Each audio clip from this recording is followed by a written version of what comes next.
9 submarine scored 60.2%. Italy, from the Fincantieri shipyard, and the S-1600 submarine, scored 74.7%. France, with the Scorpene submarine from DCNI shipyard, scored 64%. And lastly, Celsius Kockums, a shipyard based in Sweden, with a Type 192 submarine, scored 60.4%. Now, in terms of the total scores, having considered all those three indexes that inform the military value, the Germans were the last, the Italians were the first, the French were the second, the Swedes were the third, and the Germans were the last. Correct. With respect to the basic scores, that was the outcome.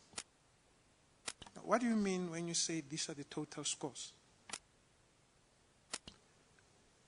The total scores consist of the RFO response score, the submarine performance score, and the ILS value score. It's a total of all three. Now, what has become clear is that having considered, irrespective of the weights, what has become clear is that the Germans are the last. Correct, Chair. They scored the last. They scored the lowest. Yes, you may proceed.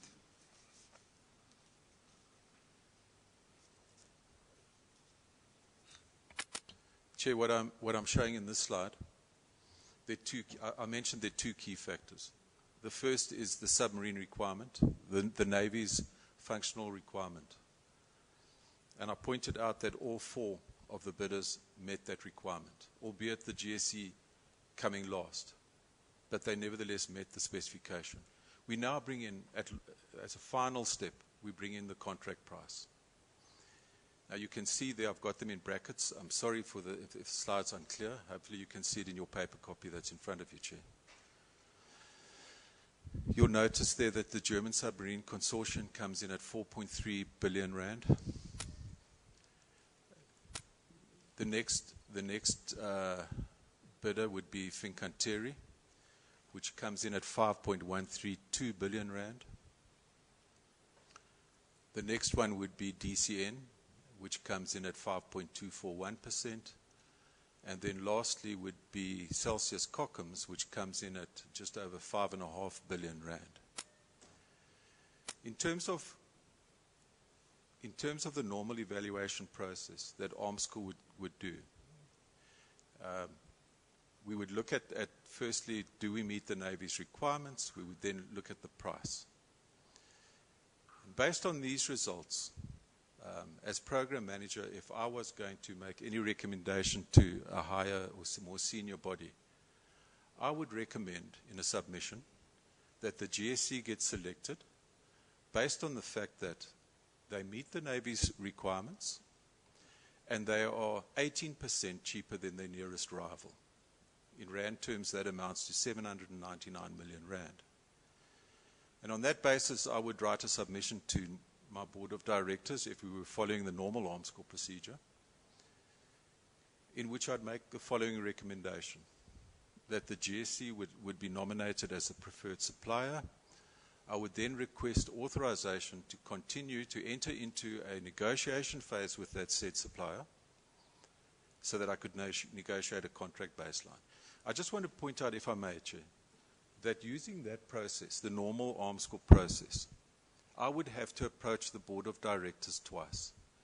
The first time, I would write a submission where I would recommend a preferred supplier, and I'd ask for authorization to enter into a negotiation phase. The next stage would be, once that negotiation phase is complete, I would again have to approach my board of directors with a submission for the placement of a contract. In both instances, my submission would have to address risk. It's a very important factor to Arms Corps, and it always has to be addressed. Now, initially, I would state in my submission that even though I'm recommending entering into a negotiation phase with the GSC as a preferred supplier, I would mention that there's risk. There's no doubt about it that the GSC did not perform well, and the main reason is because of integrated logistics support. That is clear. There's no argument about that. It came out in the forced decision-making process. However, where there's risk, there's also abatements to risk. And I would go on to say that if given the opportunity to negotiate, there are measures where you can alleviate such risks. And I would explain a negotiating strategy, how we would go about mitigating those risks. However, as we know, this normal process was not followed. We didn't use the normal arms corps process.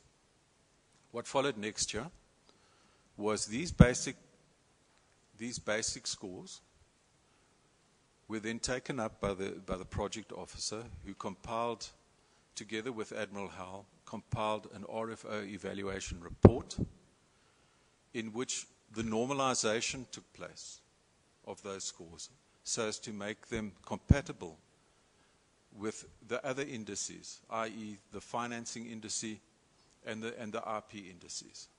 So that was the next step here at this tier. Now let's simplify it. At one time, I was losing you. I hope the commissioners were not. I did pick up what you're saying in themes. Let's go back. We're on page 7 of the slide bundle.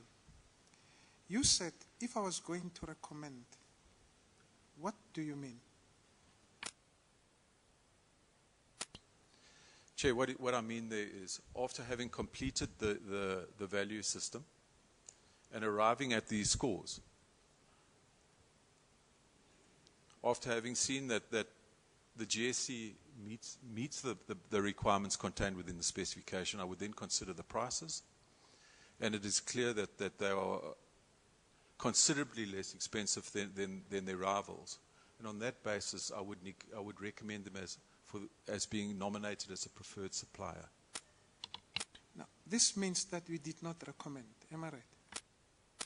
No, Chair. We didn't follow the normal arms corps procedure where the program manager would have been expected to do that. We followed a different procedure based on the SOFCOM approach. Now, to be precise, which means that you did not recommend, yes or no? I made no recommendation whatsoever. Anyone from AMSCO in the teams that we referred to made any recommendations? No, Chair. The only officials that made recommendations was the project officer and Admiral Howell, who were seconded to DAPT at that stage. They made a recommendation in a report, which incidentally, in possibly a convoluted manner, arrived at the same conclusion that I did. In other words, they also recommended in their report, from what I've read, that the GSC was the best value for money in terms of the technical performance of the submarine. Now, let's be precise. Price played a significant role. I've got to be careful. Price played a role. Evaluative questions. Price played a role. Chair, yes, price always plays a role. We just mustn't confuse the issue, and we must bring it in at the appropriate time. But it certainly plays a role. Now, let's look at what we have. In terms of the ILS, that constituted 67% of the weight. The Germans were not number 1. Is that correct? That's correct, Chair. In terms of the RFO responses, the Germans were not number 1. In terms of the RFO responses, I think they were in fact number 1, if I'm not mistaken. Well, you've clarified that. Thanks. In terms of the RFO, they were number 1. In terms of the submarine performance, they were not number 1. Chair, they were not number 1.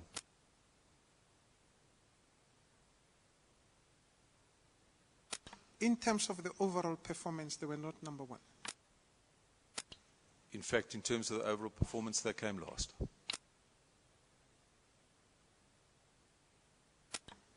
As at that stage, if you are able to respond, please respond. Did price play a significant role? At that point, price definitely comes into play and plays a significant role. Now, let's go backward. You remember the third tier where you played a significant role as a program manager together with the integrated project team members? At the third tier? Sorry, Chair, could you repeat that question, please? Do you remember at the third tier, remember there are 3 tiers, at the lower level tier, where you had your head on as a program manager being part of the integrated project team where you were looking at the technical military value? Yes, I recall that, Chair. Did price play a role? It does. It would play a role if you followed this process. But to answer your question, no, it did not play a role. What happened when you elevated it to the moderator team? It's a different question. Did price play a role when it went up to the moderator team? Chair, as I said earlier on, the RFO evaluation report that was established or compiled by DAPT, I didn't play a role in that. I only got access to that report within the last few weeks, in fact the last week or two, when preparing a statement. I wasn't privy to that report prior to this time, so it would be very difficult for me to actually comment on the content and the philosophy applied within that report. I don't feel that I'm well placed to be able to do that, because I know that I'm bound to not speculate in front of this commission. Fair enough. But we know that you've eventually seen the report before you came to testify, am I right? Correct. I have seen the report before testifying. Did price play a role? From what I've read in the report, it does play a role, yes. In what sense? Chair, SOFCOM provided instructions on how to go about establishing a military value. And the military value is inclusive of the score as well as the price. So they would, at this stage, to achieve a military value, they'd have to incorporate price in order to get a figure of merit.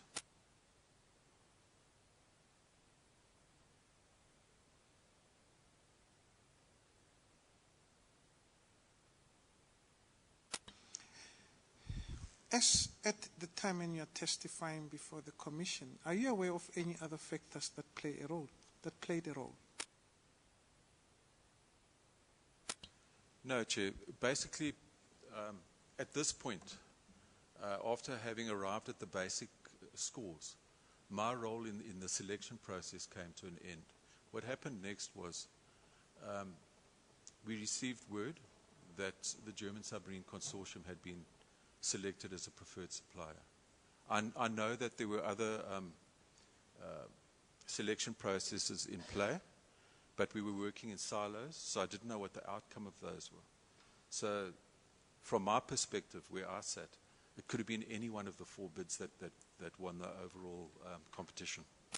Fair enough, but you're still not responding to my question, and thanks for clarifying and giving us that information. I'm saying, as at the time when you're standing before the commission, noting that you have subsequently read the evaluation report, you could have considered a number of documents, you have consulted with a capable legal team, you consulted with us. Are you aware of any factor that played a role other than price? As far as I understand, it was the price and the score that played a role. Now, we've arrived at a stage where I would like you to simplify what made the Germans to be number one. And let me explain to you why this question is very important at this stage. The critics say, if it's true that the ILS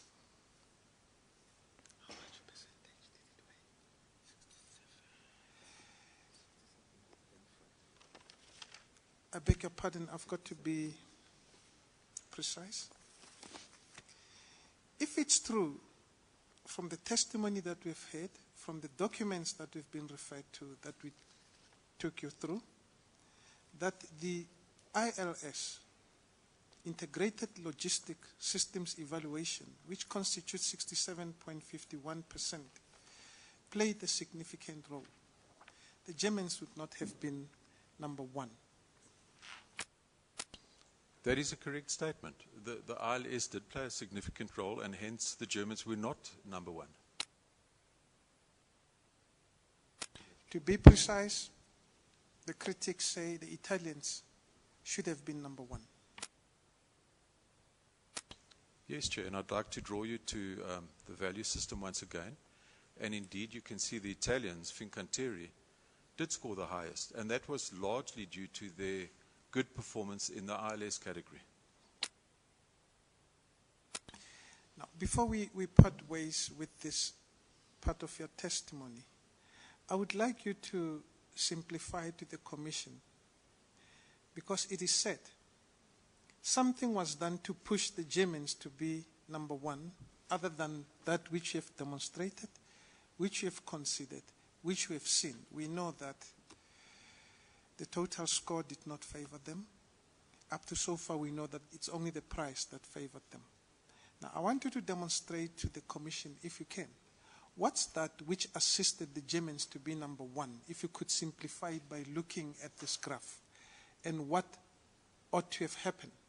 Now, if there was a consideration that made the Germans to be number one, please take the Commission into your confidence and explain it looking at the price. We know that the price simplified things and assisted them, given what you have testified. Yes, Chair. At the risk of laboring a point, there are basically two ways you can approach this.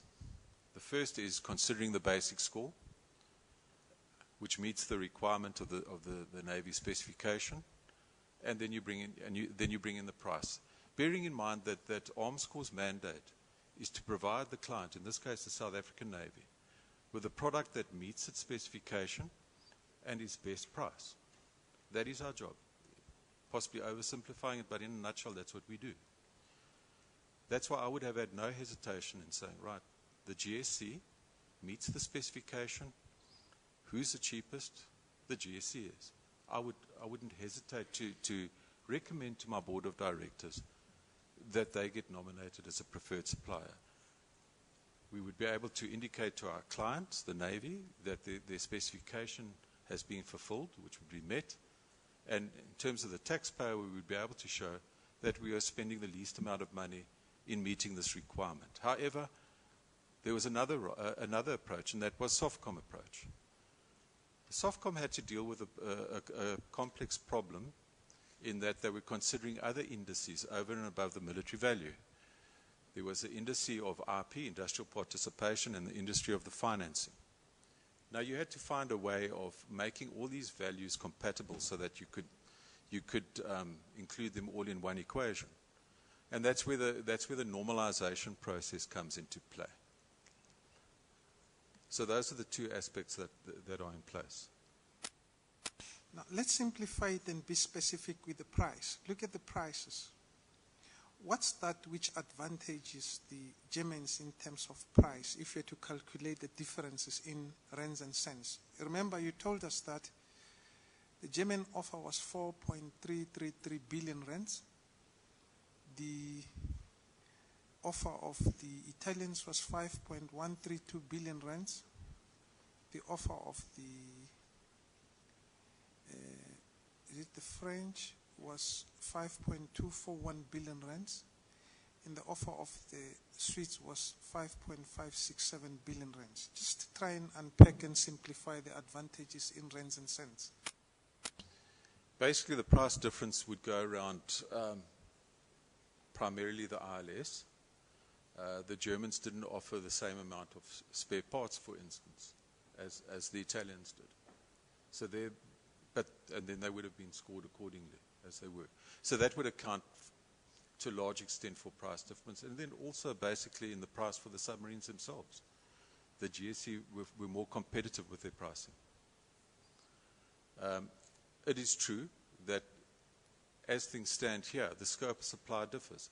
The Fincantieri, the Italian shipyard, offered more in terms of our ILS package than the Germans did. Now, in terms of price differences, can you measure how much we are paying less as against the other, how much is the South African Navy and the South African National Defence Force paying less? In terms of the difference in the total price, Chair? My question. Chair, the difference is 799 million rand.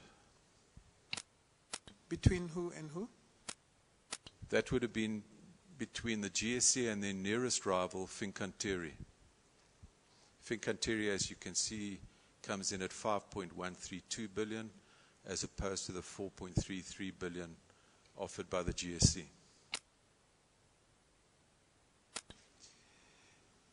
Now, given what we have said,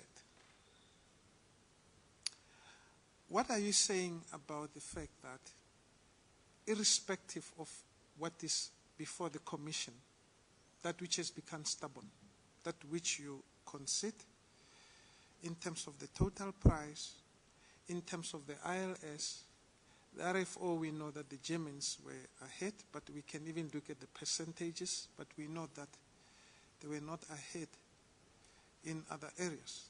Actually, they came number last. Would you say it's true that the price propelled them up? Are we talking about in the Softcom evaluation? No, I'm talking about the conclusions based on what you've testified about. Yes, Chair, the price would definitely play a significant role. As with any product, the price is an important factor. Do you know whether DIP, actually, I don't know why I assume that you know DIP. Do you know what is DIP? And I beg your pardon, Mr. Vermeulen. I don't have to lead evidence this way. Do you know what is DIP? Yes, Chair, that's Defence Industrial Participation. Now, we know that it's divided into NIP and DIP. Am I right?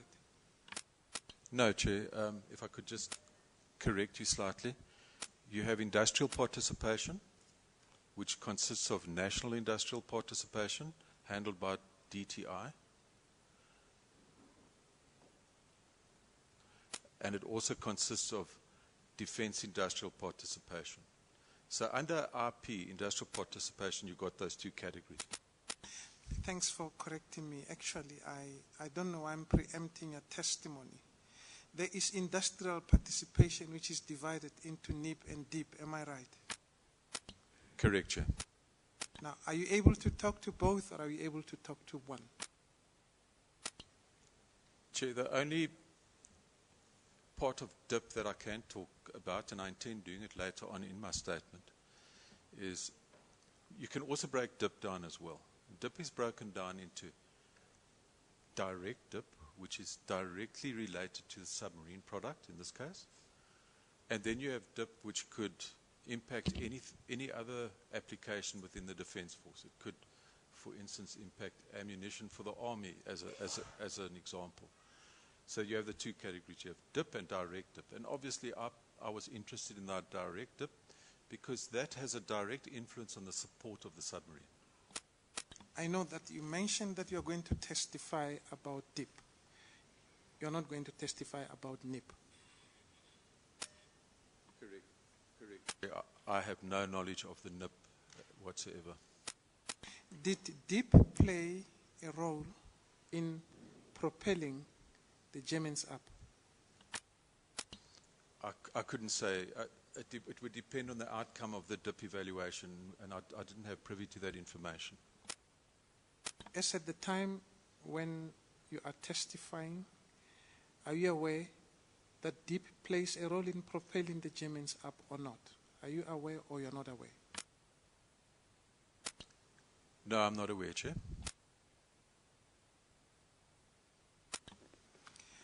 Okay. Are you aware of any formulas that were used in coming to a decision that made the Germans to be the preferred bidder? We know now that the Germans became the preferred bidder. Am I right? Yes, the Germans were nominated as a preferred bidder. Do you know of any formulas that were used that could be compared, if there are any, that would assist the Commission to appreciate why the Germans became the preferred bidder? Yes, Chair. In Mr. Griesel's statement, he described the process in which the military value formula had to be applied. And the guidelines were such that, from what I remember from his statement, is that the military value, the total score would be divided by the total price. I'd like to again, however, state that I was not involved with that process, so I didn't actually do those calculations.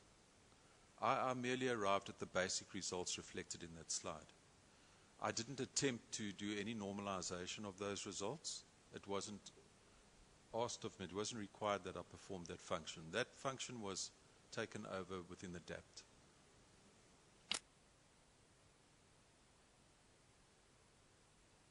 Now, would you like to simplify it in terms of figures, if you want to rely on the slide, to explain how, in Mr. Griesel's testimony, the total score divided by the total price assisted the Germans to be number one? Chair, I couldn't comment on that, as I was not involved in that process.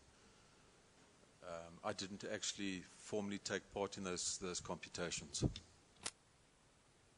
Now, my question is, that has become clear that you did not take part, but are you able to compute it with a technical background and your expertise in this area? Yes, Chair, I would. It's in fact simple arithmetic. It would be a question of dividing each respective score with its associated price. Let's simplify it. Does it mean that we will take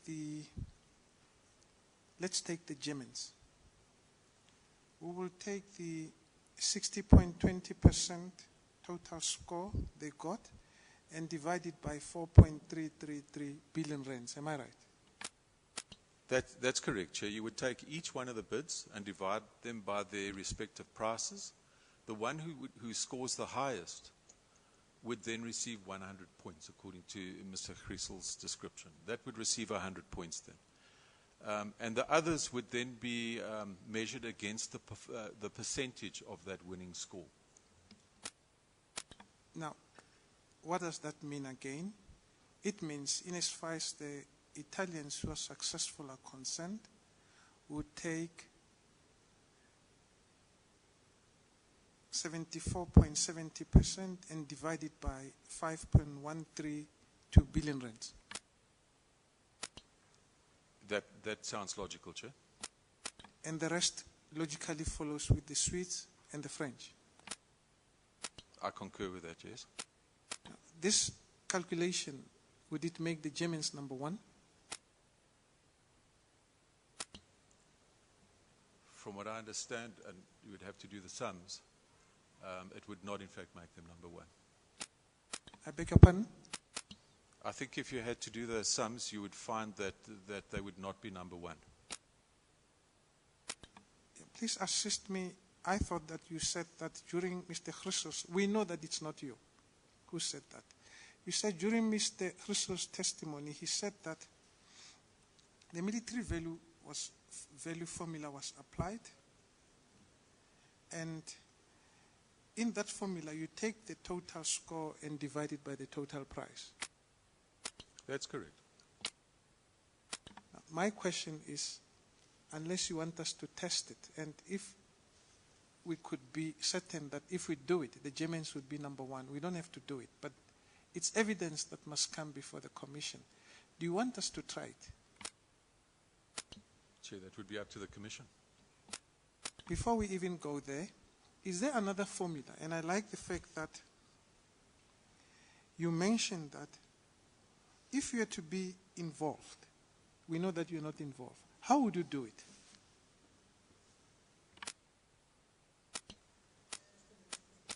I see the commissioners are conferring, and I wouldn't like us to lose them. I don't know whether they seek clarity or they need assistance.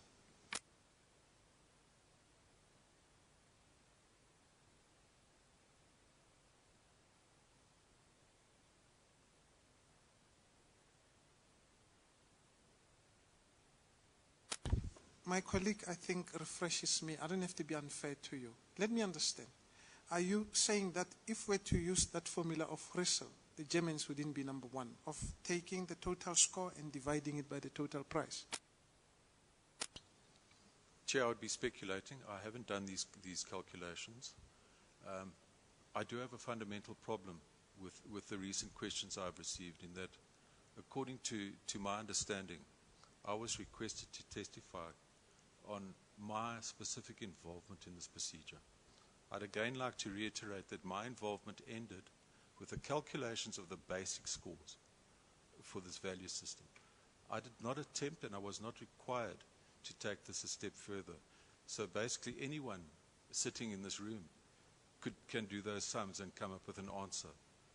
I'm not necessarily qualified to do that, and I certainly, it was not in my terms of reference to do that. Mr. Vermeulen, I've got no doubt that you do your best to assist the Commission, and I've got no doubt that the legal team that represents you has teamed up with us. That's why such an efficient statement, if I may say, has been prepared on your behalf. But as you may imagine, we have a challenge as evidence leaders to assist evidence to come before the Commission. And I'll try my best not to ask you unfair questions. Be rest assured that I'm certain that Mr. Solomon has a right to object if he thinks I'm asking you unfair questions. And I'm certain that it's out of respect for the Commission, not only the relationship which is warm that I share with him. He's not doing me a favor. I'm certain. With his skill, he would have objected. What does that mean? I'm going to ask you this question unless you say you can't answer it. I'm sorry. Maybe let me intervene at this stage. Once you understand that you were not involved with the further process, but then I thought you said that if you try to take the question of price into account to determine whether the Germans would have been number one or not, it's simple arithmetic. And I think that is why there was a follow-up question. Advocate Lebala didn't say that you were involved, but then your answer was for you to determine that it's simple arithmetic. If you take the total score and divide it by the price, you said it's simple arithmetic.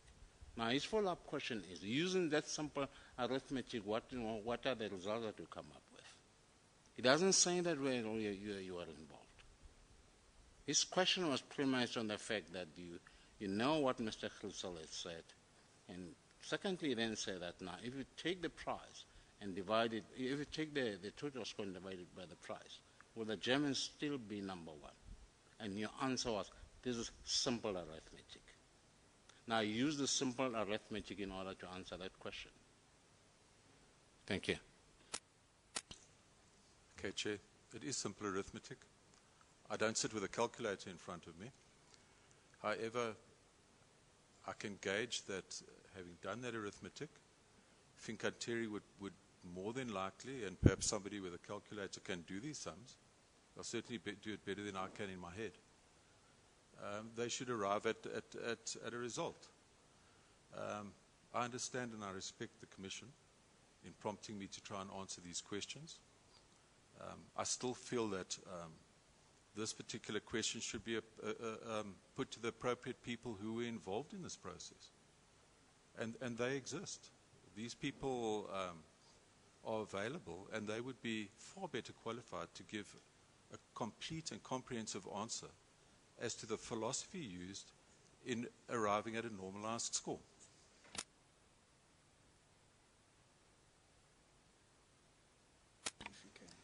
Mr. Grissel, perhaps, I beg your pardon. Let's wait for the commissioners to finish conferring.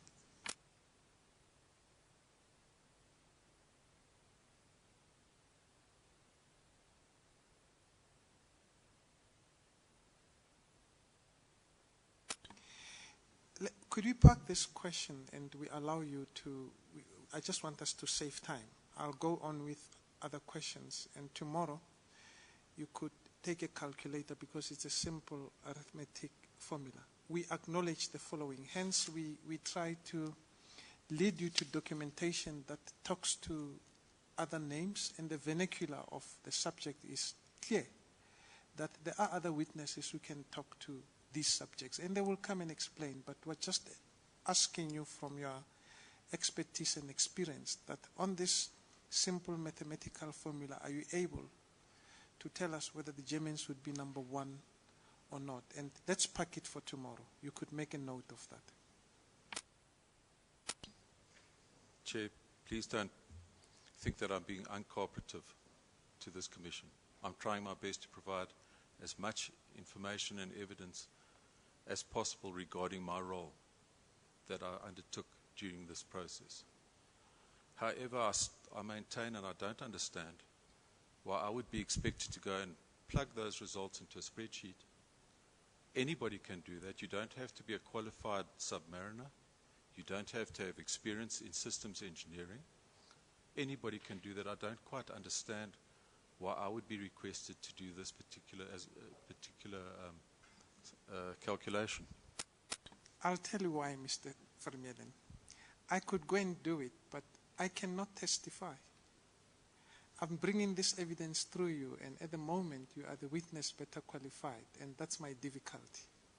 Up until Commander Reed comes, if we find him, up until Rear Admiral Howell comes, if we find him, because they've prepared this evaluation report, you have to assist the commission in line with your testimony, which has been very helpful thus far. That's a difficulty that we have, and those are ordinary rules of leading evidence before any forum, a tribunal, a court, an arbitration, and a commission.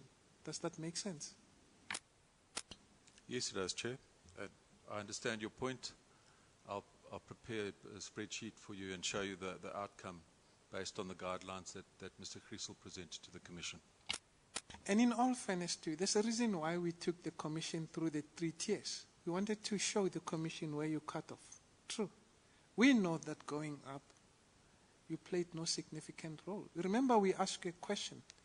Did the political executive players also play a significant role? These questions were not asked in the abstract. You'd appreciate with time as to why we lead in that direction, but let's continue.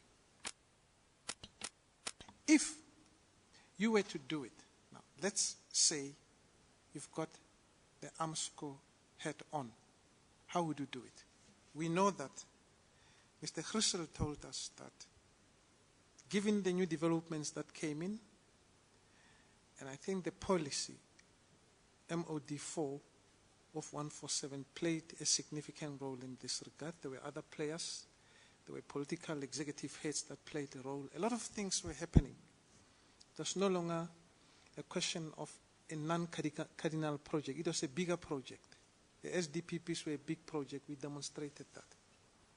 Given that, how would it be done according to you? We know the challenges and the difficulties. How would it be done?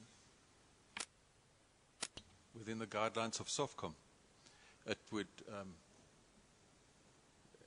to reiterate, we would take in the individual scores, divide them by the price. The one who scores the highest, it's regarded as a figure of merit, would then would be allocated 100 points. And then all the losing scores would be allocated a percentage against the winning score. I'm quite happy. I'll prepare a spreadsheet which will explain that a bit further tomorrow if the Commission so wishes. Mr. Chair, could I, with your leave, could I come in at this point? haven't wished to interject and allow Mr. Advocate Labala to proceed as he deems fit in leading this evidence. I do think, though, we require a ruling. I've let Mr. Vermeulen deal with lines of questioning where he has no personal knowledge. I don't think it's particularly helpful to the Commission, and I do object to it, because if this precedent is set, I have other witnesses who are waiting in the wings, who likewise were project managers. I know I speak for Mr. Byral Smith, who I think is the next witness, who was involved in the Corvettes. He has a similar difficulty, that his role stopped where Mr. Vermeulen did in regard to this part of the process, the evaluation process. It's true that Mr. Vermeulen was then involved once the preferred bidders had been selected, although with Mr. Byral Smith he wasn't, someone else was involved, but let's leave that distinction aside. I think it's not particularly helpful, and it's unfair to the witness to get him to engage in an exercise which any person can do. He's not familiar with what that formula was. He's relaying what he heard from Mr. Darby Grissel in his evidence. It's not something at all within his personal knowledge. It's not within his expertise. And I think it sets a dangerous precedent, and it should not be allowed. And I'd ask the Commission to rule that he not be engaged overnight in performing the exercise that Advocate Labala has asked him to do. Thank you. Thank you. Advocate Labala, do you want to reply to that? Chair, there's merit in my colleague's objection, and I'll part ways with it. Because what simplifies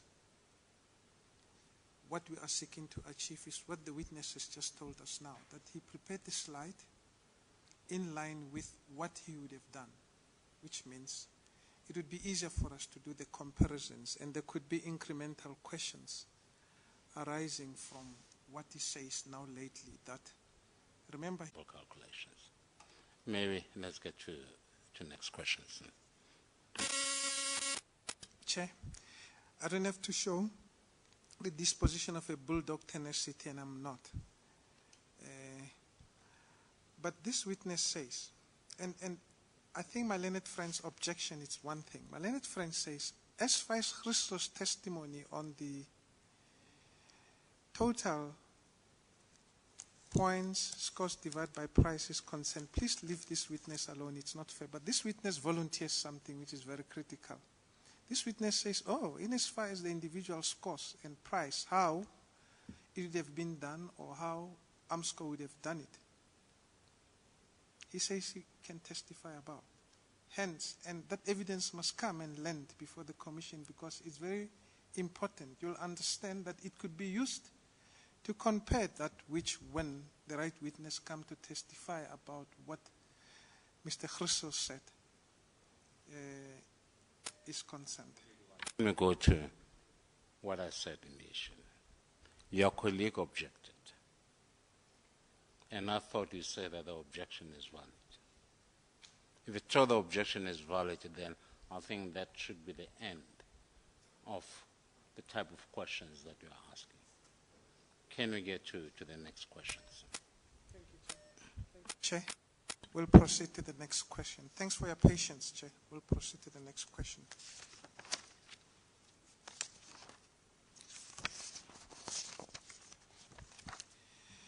I would like us to look at your statement. We've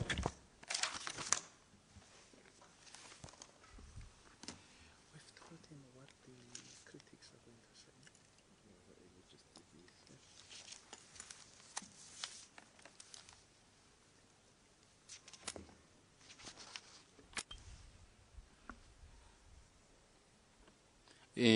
If you don't mind, can we look at the statement that, tomorrow morning instead of doing it now?